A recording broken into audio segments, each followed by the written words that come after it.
Why? Why did he save them? Can you believe this? Ukrainian plane is on fire. Ukrainian pilot is going to die in several minutes. And these people, Ukrainians, they're applauding, they're rejoicing.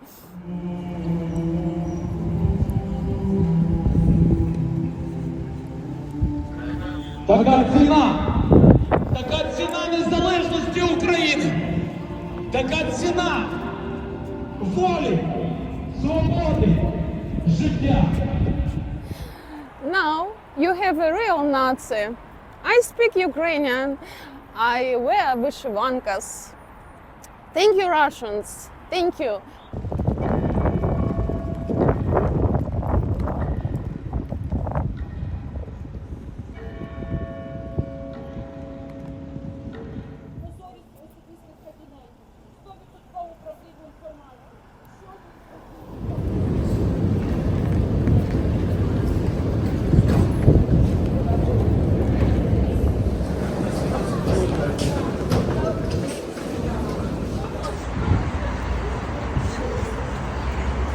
All Ukrainians are wearing traditional vyshivankas today.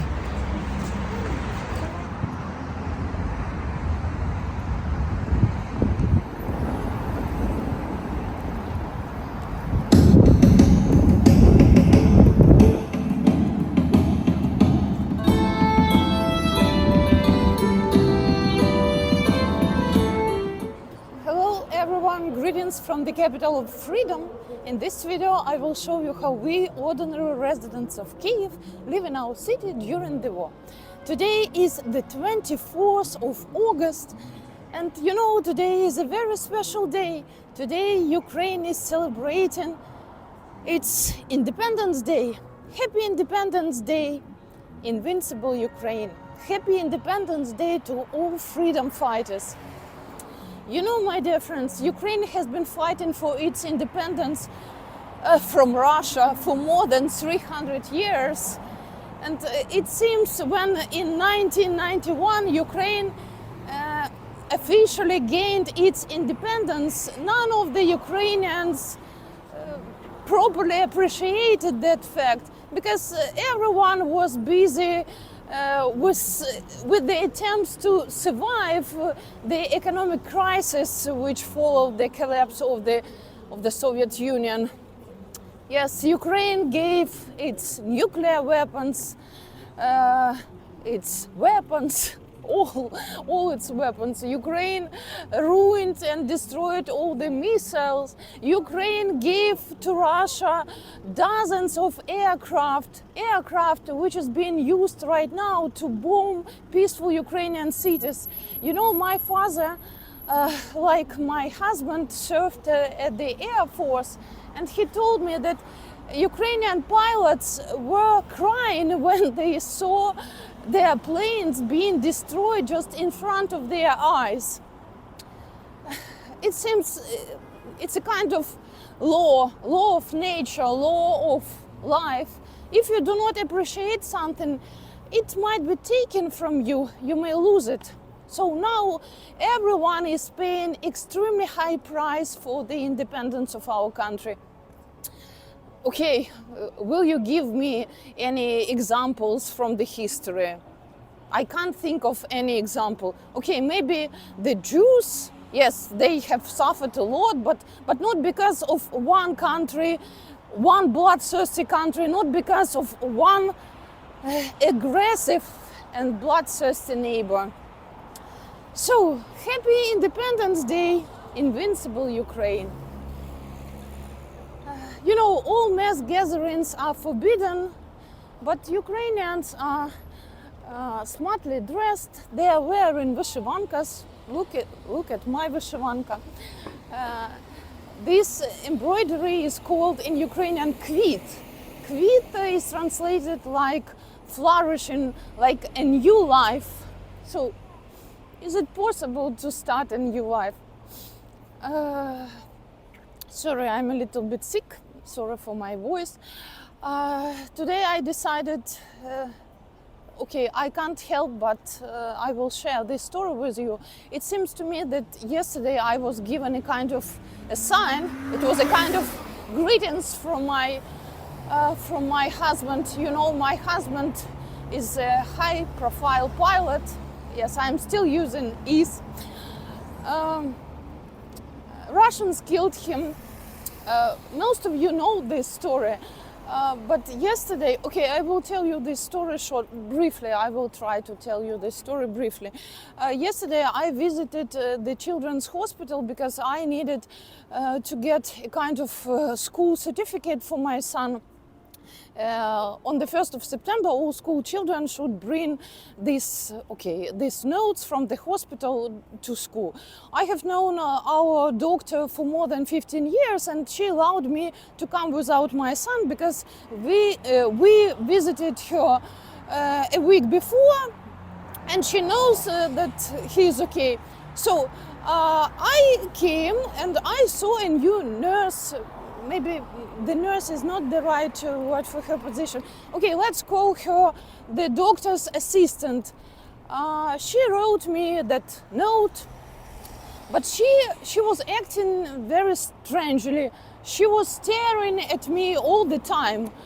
And then suddenly the doctor told her, Lena, yes, in Russian, Lena, in Ukrainian, this name sounds like Olena. Yes, we Ukrainian Nazis, some of us are still speaking Russian.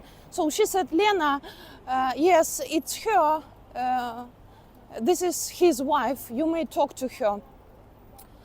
And then that doctor's assistant looked at me and she said, I saw your husband die. I didn't understand what was going on.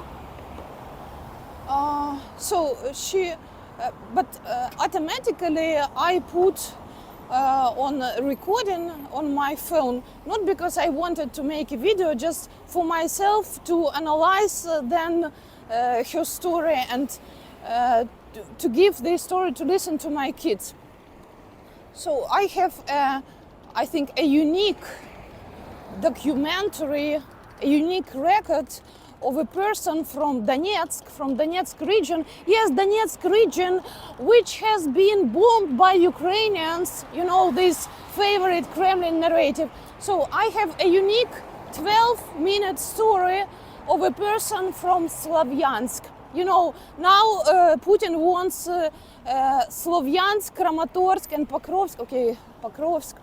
So 2 big cities in Donetsk region. He wants them just to be given him as a gift. So my husband's plane was shot down in the skies of Slavyansk, Donetsk region. So that woman started her story like she started crying. So she was crying, the doctor was crying, I was crying. It was so emotional. So she said, like, my kids and I were sunbathing. It was very hot. Yeah, the 6th of June. I do remember because at that time I was in Donetsk and the temperature was like 35 degrees Celsius. So she said it was very hot. We were sunbathing, and suddenly we saw a plane on fire just above our heads. She said, I was so shocked. I was trying to hide my kids somewhere in the trees, but it was obvious that this huge machine will in a few seconds it will kill us.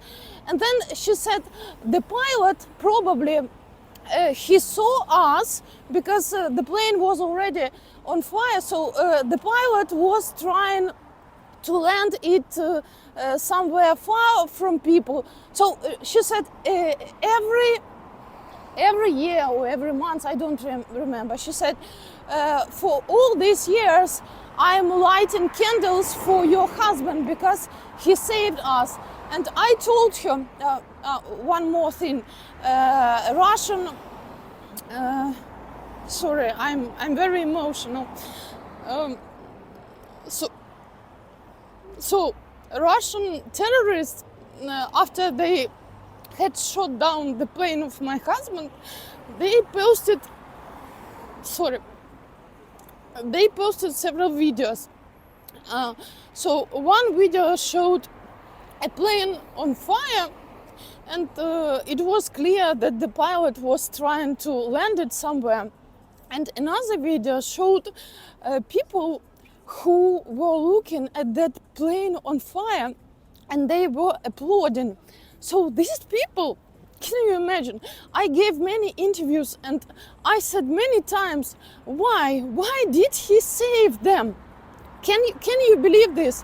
Ukrainian plane is on fire. Ukrainian pilot is going to die in several minutes, and these people, Ukrainians, they're applauding, they're rejoicing. And that woman told me, no, they were not Ukrainians. That video was staged by Russians. I saw that video, and all locals, all people of Slavyansk don't understand that your husband saved a lot of people, thousands of people, and we are very grateful. And we were bringing flowers to his grave. Yes, last week I showed you his grave in Vita, but I do understand that his grave is not in Vita because one of the Ukrainian generals told me, he told me there is nothing in the coffin, just a small pack with ash. So actually he is buried there in Slavyansk, and pilots never die, you know. Pilots never die. But okay, his ashes are there. So she told me that all people of Slavyansk do appreciate and they consider him a real hero. And okay, one more thing I would like to share. She said we just woke up one day and there was no Ukrainian police, no Ukrainian army, no Ukrainian security service. Russians and Russian flags were everywhere. And we were told that now we are living in DNR. So that was her story. Sorry, my dear friends. It's still very hard to remember everything, and you know, I watched these videos with my husband.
Падает. У нас, мы были в таком шоке, но мы понимали, что он идет на низ. Все схватили детей, с воды бегом повылазили это, и мы детвору там взяли, там на пляже вот такое большое дерево, мы за него так спрятались, но хотя бы понимаем, что если он сейчас упадет, как-то от волны спрятаться. Он, блин, в последний момент, он поднял самолет, он не упал на нас. То есть, ну, это реально, это фильм, это, знаете, это вот так вот промелькнуло все так, это вот как фильмы показывают, когда там катастрофы, и на тебя падает самолет, и ты уже ничего не сделаешь. Это было такое состояние. Он поднял, там буквально эти десятки метров, он поднял его, увел в сторону. И он, видно, не ожидал, но это мы так думаем, ну, потому что уже разговаривал, не ожидал, что там начнется полоса. И он ушел в сторону, мы думали, он сейчас там на один поселок упадет. Он развернулся, вывернул, он поднялся наверх, и он начал, ну, мы понимали, куда он идет, мы ж местные все, мы ж понимаем, что тут полоса, и он, видно, ж хотел, он тянул, видно, до последнего. Он буквально не дотянул там метров, я не знаю сколько, просто, ну, видно, ж я не понимаю, как они вверх его тянут, он просто вот, ну, в гору, ну, то есть он чуть-чуть не дотянул до вот этой выше на горе, вот тут дорога, а тут внизу еще один стадий, ну, как бы так, ну, такая местность. И он просто сюда упал, он не дотянул чуть-чуть высоты, чтобы сесть на вот эту полосу.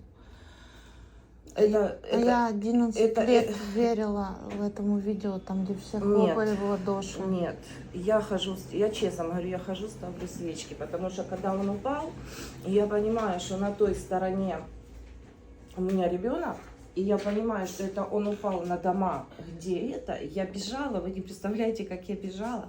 Я сыну звоню, говорю, это мама 500 метров от нас. То есть он вытянул все, он не упал ни на один дом.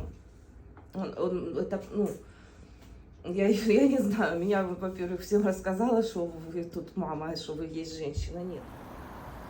Sorry, I have managed to calm myself down. Sorry, my dear friends, I didn't plan to make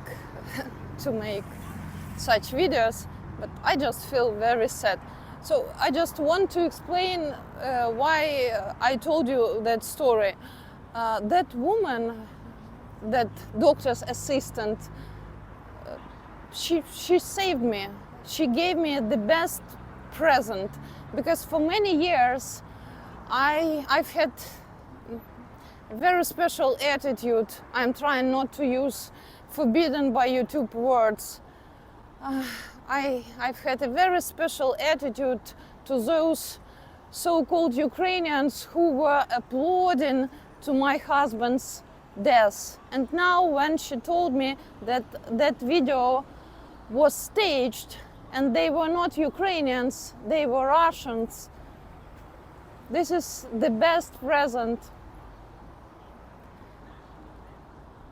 This is the best present. Glory to Ukraine and glory to all Ukrainian heroes. Всю постараюсь. Черенковка, церковь.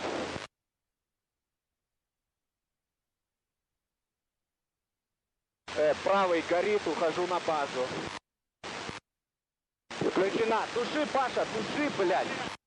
Блядь, право. Готуються до чергового польоту в зоні АТО. Вони знають про небезпеку. Вже двічі потрапляли під обстріл. Літак Ан-30Б вилітає із бази в Чугуєві. На борту 8 членів екіпажу. Їхнє завдання – розвідка, аерофотозйомка позицій бойовиків. Більше техніки там не наблюдаю.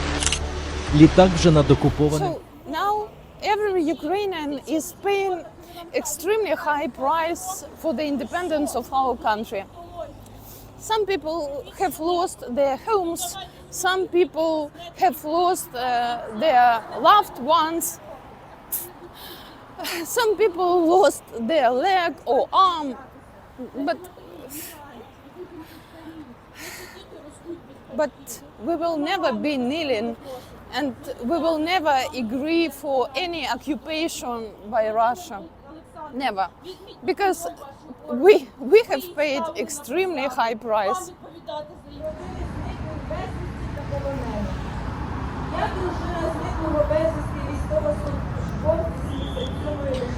These are the families of the Ukrainian prisoners of war.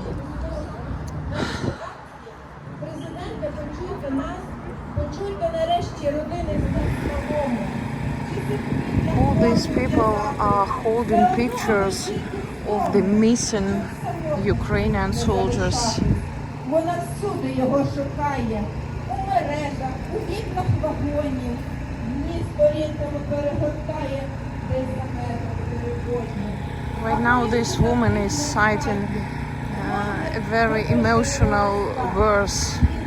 So there are some lines like, she is looking for him everywhere, she is looking for him everywhere, but she can't find him. A wife is trying to find her husband.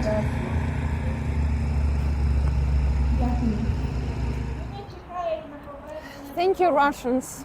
You have changed everything. You know, when I was a student, I never appreciated this day. It was like the day of independence of Ukraine. A day off. Now Russians have changed everything.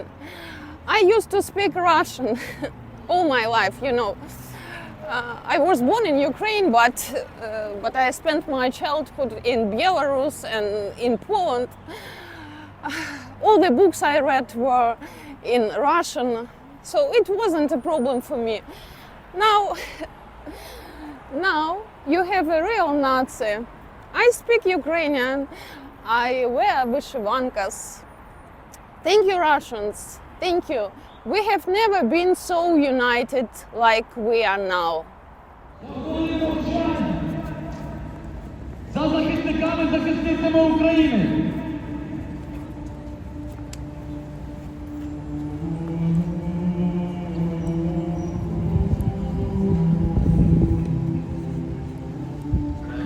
Така ціна незалежності України, така ціна волі, свободи, життя. Герой українського.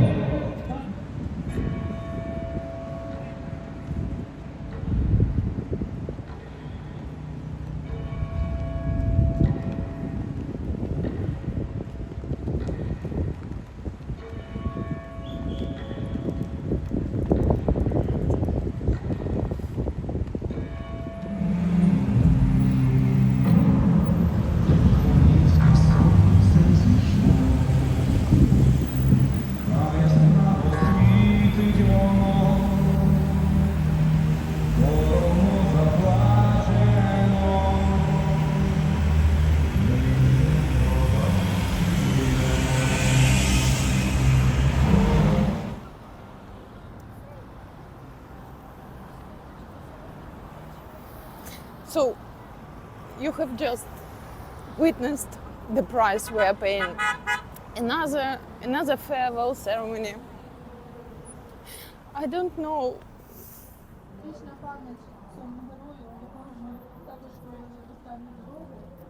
I don't know what to say. This is our price for the independence.